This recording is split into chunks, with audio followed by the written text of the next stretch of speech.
So let's talk about something that I don't know. I think every fan at some point gets interested in the 5 year gap and a little bit, um,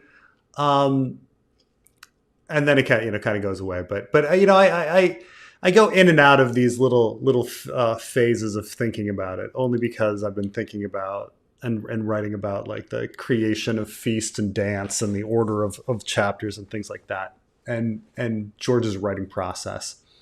Um, so, in case you guys don't know, the 5 year gap is something that happened. George originally wanted to have a 5 year time skip in between Storm and the books that came after.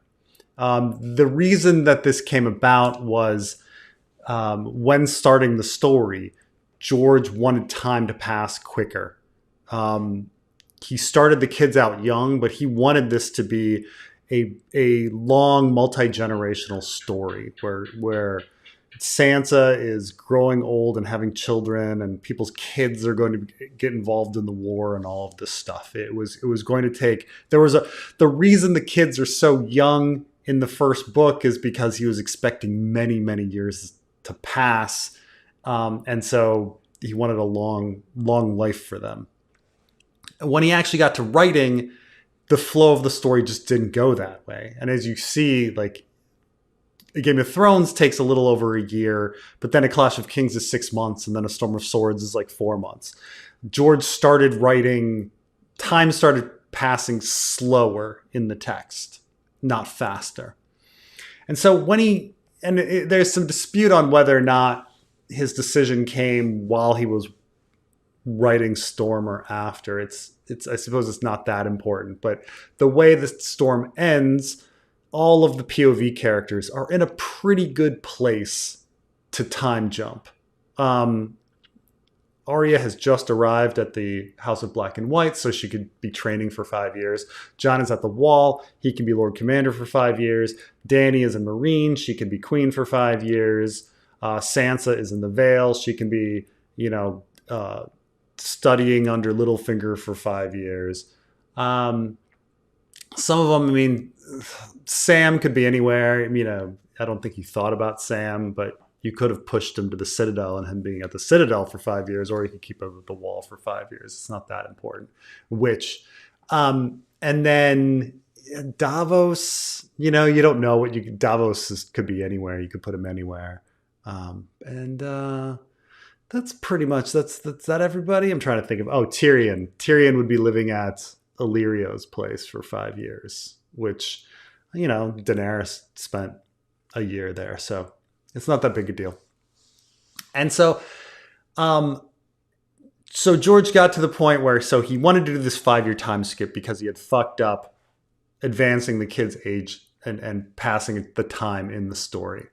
And so he decides he wants to do a 5 year time skip, but then he also realizes that the time skip wouldn't make sense with regards to the Ironborn and the Dornish, that there were certain reactions that they had in the plot, for instance, the crowning of Euron and the death of Oberyn, that required immediate action.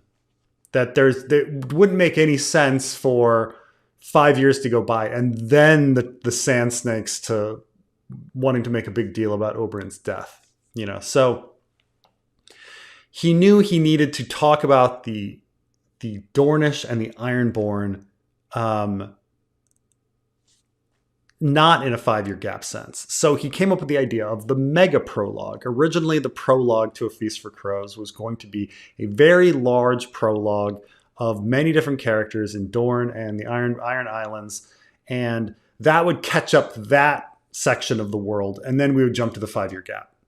And of course, that mega prologue eventually got broken out, which is why we have because it was all in prologue, he wasn't worrying about POVs and keeping to one POV, but this is why we have the POV explosion. Like why there's an Aerys Oakheart and an Arianne and an Arya Hota and an Asha and a Victorian and an Aeron. He didn't care. He was just like, it's all going to be in a mega prologue. And so, but then he realized the mega prologue wasn't working. And so he pushed them into regular chapters. And then he started writing. He was working on the mega prologue, and he's working on a few chapters. And he specifically says that he was having trouble with John and Cersei. And then he decided to abandon the 5-year gap concept fairly early. It was around October of 2001. And then he went on doing different things. So a lot of people make a big deal about the 5-year gap and saying, well, what's still in there? For instance, there's a theory that Darkstar was originally Edric Dane, and that they had to change him to Darkstar because the 5-year gap was abandoned. That is probably a myth. That we have no evidence of that. And in fact, if he's writing the mega prologue and Darkstar is in the mega prologue, there'd be no need to advance the age, because the mega prologue was specifically designed to be not 5-year gapped. It was specifically designed to be in the period of time between Storm and Feast. So there's various myths about the 5-year gap. One being, that Darkstar was Edric Dane, and no, absolutely not. Darkstar was not Edric Dane. There's a chance that I will concede that Edric Dane being young in A Storm of Swords and now disappearing from the story might be because of the 5-year gap, that they were expecting Edric Dane, a 12-year-old, to be 17 and be important all of a sudden after the 5-year gap. But I don't buy that the character of Darkstar was supposed to be Edric Dane in any way. So but the question is okay, if not things like Darkstar, are there any other remnants of the 5-year gap that are still in the story? And, I would say that they're very few and far between. George hadn't gotten very far on Feast Dance when he abandoned the 5-year gap. And from what we can tell, based on Cushing Library and readings and things like that, the first chapters that George wrote that might have been affected by the 5-year gap would be, if I were to guess, Daenerys 9, which George has said was the first Daenerys chapter he wrote, which is Daznak's Pit, Jon 1, and because it's the beginning of the Jon story, and he said he was having trouble with Cersei. And I would guess that that he had started Cersei on Cersei 3, which is Tommen's wedding. If you read the Cersei story, it doesn't make sense. Cersei 1 is about finding Tywin's body, and Cersei 2 is that the burning of the Tower of the Hand? I have to check that.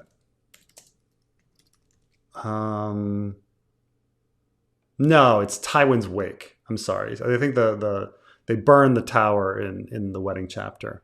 So I would say that if we're talking about what might have been written before the 5-year gap, we essentially have Jon 1, maybe parts of Jon 4. That would be Jon's council with Stannis where they're doing battle planning. Maybe pieces of that. Daenerys 9, and maybe you could argue some Daenerys 1, some intro, and maybe some Cersei 3. But we generally and our Dornish and Ironborn stuff. But the Dornish and Ironborn stuff is supposed to take place in the past anyway, so there's not much 5-year gap in there, right? So the only places I could kind of see, and we can look at what chapters George wrote in first, and so conceptually maybe he had some things, but we know that early George had not even started on other stuff. I mean, there's a chance maybe he could have been working on a little bit of Arya or Sansa or something like that. Maybe fragments of a Jaime, but he had not begun writing Davos. He had not, Tyrion. There's not much that makes sense about the early Tyrion chapters, because there's nothing in the Tyrion chapters, the first Tyrion chapters, that suggests that Tyrion's been there a long time, living at the house a long time. They tend to be descriptions of the house and interactions with, say, the sex worker that are fairly new. So I would say Jon 1, Cersei 3, Dany 9. Now, and when I say Cersei 3, the first part, because I don't think it makes sense to have the burning of the tower after the 5-year gap. You would definitely burn the tower before the 5-year gap. But when I say the first part of Cersei 3, I mean Tommen's wedding. And I think Tommen's wedding makes sense in that when Cersei is when you read Tommen's wedding, there's a few places where she talks about happenings in the Riverlands, not many, but for the most part, it's just talking about people at the wedding. Oh, this Tyrell is here, this Tyrell is here, this Tyrell is there. And there's nothing that really actually places it in time. It could be after a 5-year gap. Additionally, when she stares at Tommen at the wedding, she's thinking about Joffrey a lot and thinking about Joffrey's death. And so Tommen would be about 13. And so he'd be starting to look like Joffrey. And so he would be at a similar age to Joffrey at his wedding and Joffrey's wedding. And so you'd kind of be ending A Storm of Swords with Joffrey's wedding and beginning A Feast for Crows with Tommen's wedding. And there'd be of a similar age, and Cersei would make these connections. And so I would guess that maybe, in a very loose sense, that there might have been Tommen's wedding portions that were thought about in a in a 5-year gap sense, and with Jon, I think the Tommen's wedding is interesting when we think about Dany, but with Jon, I think Jon is really weird because Stannis is at the wall, and in many ways, it would be incredibly weird for Stannis to have been hanging at the wall for 5 years, not making much progress, considering he's like, war. Let's get going. And George specifically said the 5-year gap would have been a 5-year autumn. That they would have not had winter cycled into spring and summer again and be waiting for winter again. The plan was a 5-year autumn. And so Stannis facing facing winter coming is just lingering at the wall for 5 years. But meanwhile, that first Jon chapter, there's definitely feelings and things that happen in the Jon story that happen so quickly that they don't really make sense. The need and speed to repair all of the forts on the wall happens at a pace that's way too fast. And the wrong way Rangers, making it to Last Hearth and back and his communications and stuff like that. The way it's written, it's way too fast. It's only a couple weeks and so much stuff is happening at the wall. So I would imagine that there's some sort of, elements of the fact that that Stannis was actually there a lot longer and things were, he had moved in and taken over.